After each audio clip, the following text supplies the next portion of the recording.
Nerds in a Bar, ToyHypeUSA.com, and Figures and More. Figures and More. And we're here with Todd McFarlane. Hey, Todd, gentlemen. How are you guys Thank you very doing? much. Sure. Let's have a good interview. Let's do it. Absolutely. We're here at New York Comic-Con 2019. So it's just starting to get warmed up here. It's still Thursday in the morning here. So just getting warmed up here. But it should be a crazy, manic 4 days like you guys have seen at the other shows. Let's amend the introduction for a second, because we are here with the Guinness Award-winning Todd McFarlane. World record. Which, if you haven't added to your business cards yet, you totally need to. Right. There, record breaking. Right there. Record breaking. So here's what the record is. Here's what the record is. The longest running creator-owned comic book ever published by mankind. So the again, not superhero. All right. Let's not put any again, I didn't want to use the word independent. You know, that gets thrown out because independent companies can be owned by corporations. I'm a big advocate for creators. Basically, a creator created a book and basically is still 27 years later still controlling that book. So it's doable. You don't have to quit. You don't have to sell it. You don't have to give it away. You don't have to merge. You can just do it. How do I know? Because I've become a living example. So we've seen this with other companies. If you look at the business section, you see this story from time to time.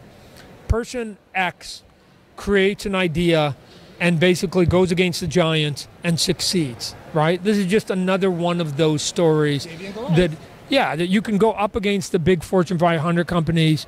In this case, for comic books, it's, Marvel and DC and some of the big international ones, and just do your own idea and succeed and sell. And oh, by the way, 27 years later, you can have a book that still goes to the top of the charts. Right, just so everybody knows, the Spawn 300 outsold the relaunch of X-Men, the big Carnage thing that came out, the relaunch of Spider-Man. Those are for the last 3 months by, in some cases, over 40%. And they were the #1 books those months, and I beat them by 40%. 27 years after the debut of this character, it's doable. It's doable if you just are tenacious enough to basically keep grinding away at it. Now, I'm not saying that the ride of Spawn has been like this. It's been up and down, up and down. Oh, yeah. Wow. And anything you do for 30 years is going to have high points and low points, and we could probably talk about some of those, both the tops and the bottoms of it. They're along the path of a long journey, right? So that's all that's here. We happen to be having a bit of an uptick. Who knows what will happen in 3 years from now? But the pressure is still always on me to give a reason as to why anybody should care about Spawn. I can't sit back and say, hey, you've been here for 30 years, you should buy it. That's not an answer. It should be that there's a quality product coming out at a decent price. I mean, we're still going to be $2.99. I'll be one of the few books out of thousands that are still a $2.99 book starting with $302. I'm not raising the price of the book. I know that people said, everybody else is $3.99. Why don't you go up? No, because I can do it for $2.99. I don't need more money. I'm good at $2.99. I think, for me, it may allow a few extra people to buy the books, all things being equal. If they got a $2.99 book and a $3.99, they might actually tip into my book. Okay, cool. I think long-term, it's better to keep the price sort of at a lower place. So let's go. Here's what I also know. When Spawn started, when Image started, our books were $1.95. Let's say $1.99, right? Marvel and DC were $1.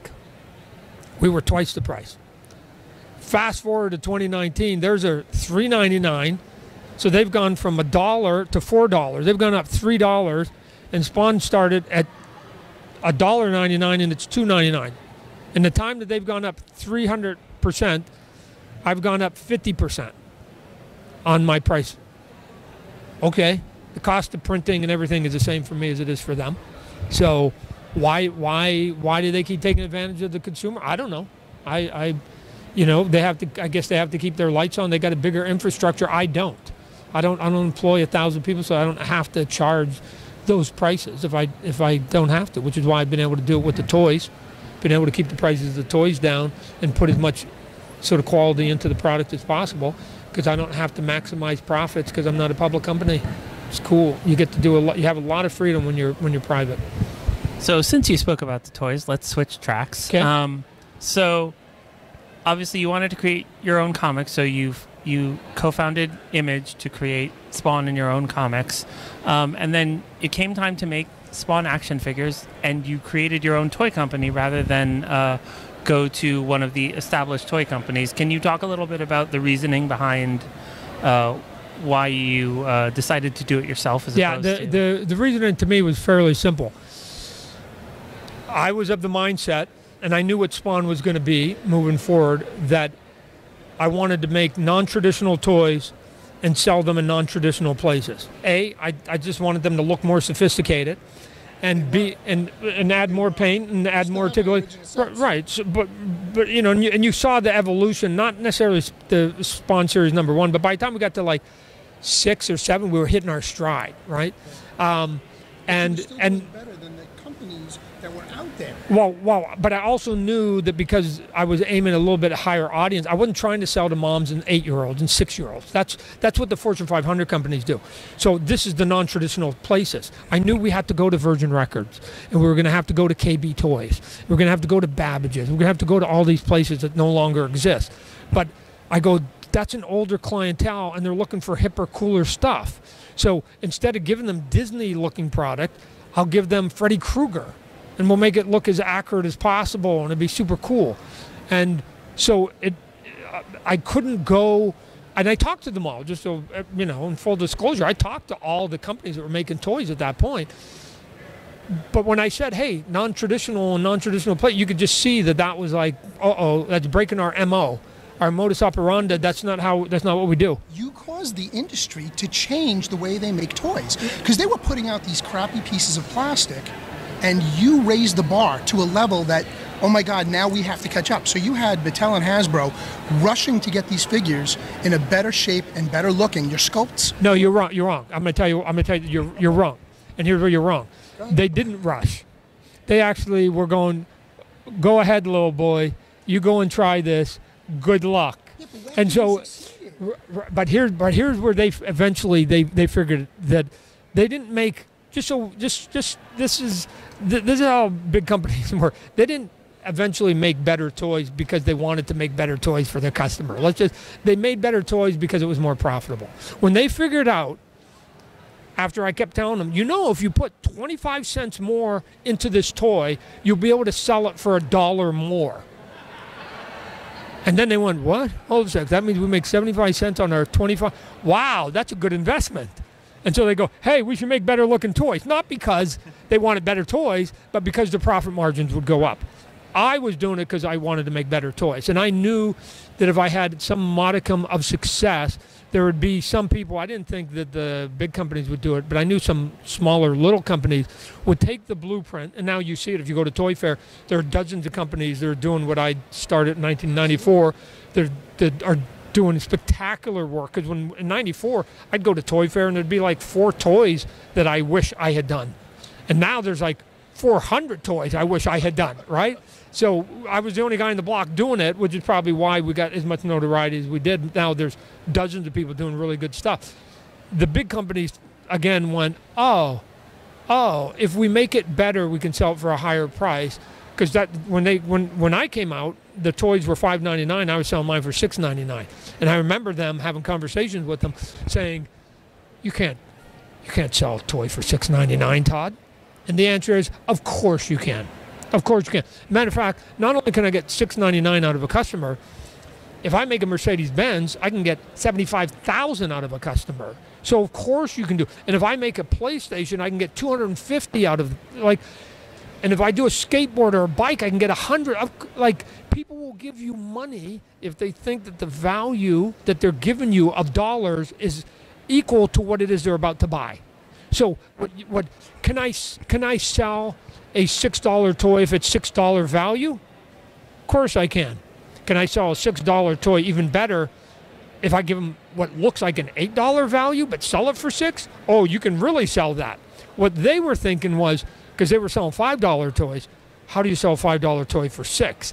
That you can't do, because people go, it's still the same toy, why are you raising it $1?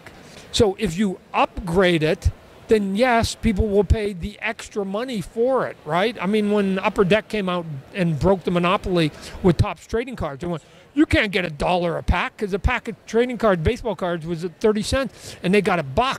Sure they could, because the cards were of higher quality. It was full color, front and back. The cover stock was good on it. They had a little hologram on it. It was awesome. It was awesome. So it was $1 worth of value to me as a collector to get those cards. So you have to give them the value, and they eventually figured it out. So, Perceived value. right, the perceived value for whoever the customer is. So yes, you can. So, you know, we're now 25 years into that gig of making toys too. I love that. I was going to say, so since then you've moved into a lot of licensed product. Is there a particular criteria for you when you select a license? Because you've selected some very disparate licenses, but and you know, all of the product has come out looking amazing. But is there a particular criteria for you when you go looking for a license? Yes. The criteria is it do I think there's a big enough of a fan base that will sustain it? And is it well known enough that I can get it to the masses? So when we were selling, like I said, to those stores like Babbage's and KB's and all those Virgin Records when we were younger, we could just make stuff up, right? I mean, we did. The dragons and the you know, Twisted Land of Oz and all the Twisted stuff, Twisted Christmas, the tortured souls, right? The monsters, all of that. We made it and they bought it. There didn't have to be a brand attached to it. That's not necessarily true today, right? So the big companies, the mass stores are saying, well, why should we be buying this? What's driving it? What's, you know, is there a TV show? Is there a movie? Is there some big video game pushing it or something? If my company was only 5 people, I probably could do more art-driven stuff and just sell it, because there's only 5 of us. We don't have to sell that many.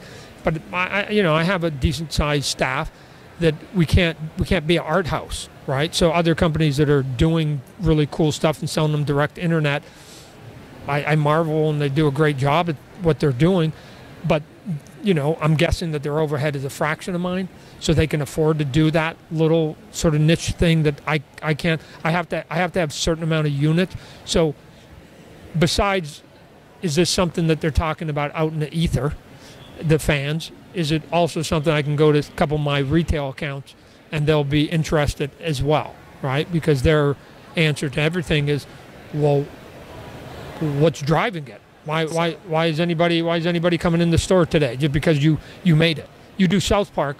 Why South Park today as compared to 2 years ago? What's different about South Park today? What's different about Freddy Krueger today? What's different about Aliens today? So 20 years ago, they weren't asking those questions. They were just like, oh my God, that's cool. We'll take it. And that the big guys weren't carrying it was even better, right? Because now we don't have to compete with them price-wise, in terms of the diversity of our product, and we were able to just sort of just throw anything at them and they would continue to do it. So it was a good time, right? But we live in a different world and it's not quite as easy. So speaking about licenses, last year at Toy Fair, you broke the toy internet when you announced that you had a DC license. Right. And you made 1,000 toy collecting fanboys squeal with delight. So probably more than that. Yeah. I know that I was screaming inside for the first day and a half after I read the announcement straight. So let's talk in the broadest possible sense. Sure. Because the release is actually a tangible period of time away. Yeah, 2020. 2020 is when the contract kicks in. So you know, this year's Toy Fair is going to be a whole different ball game. So let's talk about the DC license. Tell me whatever you can and want to tell me about it, because I am anxious for any piece of news you will give me. Well, here's what I'll tell you, is that I have the same goal with that as I have with any other license. I want to do the coolest toys possible at the cheapest price I can, right? So what's that combo? Now, given that, then I have to take the lead from Warner Brothers, who owns DC and I got the license for the DC Multiverse. They own the DC Multiverse, and we have ongoing conversations now about which characters do you want to see. Here's the characters I'd like to put in there.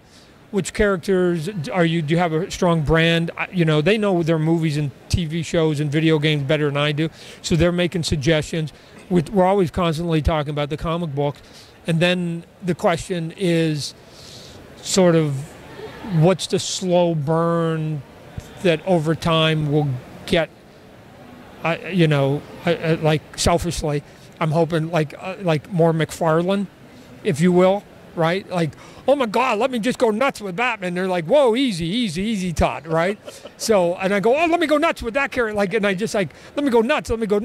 And part of it is because if I got hired to do a comic book, they would let me go nuts, right? So, but plastic, I have to temper myself a little bit more.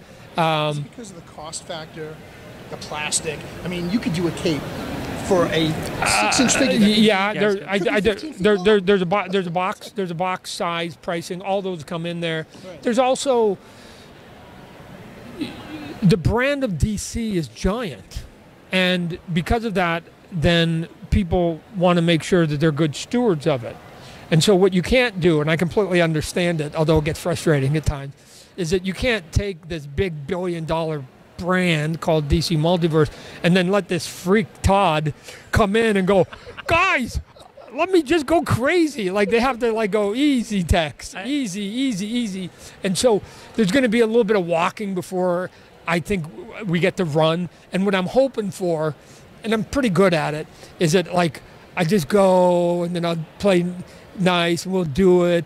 And then I'll go, hey, but is there any way I can do this? And I'll just keep poking them, and then they'll go, no, and then I'll go, and then eventually I'll go, okay, you can do a little bit, and I'm hoping, and just look at with any license, I do this with all of them, and they're all, all of these are about the same, especially when you deal with big companies. That it's my job to get their trust, not the other way around. They don't owe me any obligation, so they have to believe in me first, I think, before they're willing to go, okay, we'll give you a little more leash. Well, that's a little more leash. I think my favorite quote that came from you around the time of the announcement was that you were very excited to get this license because you knew how Batman's cape was supposed to look.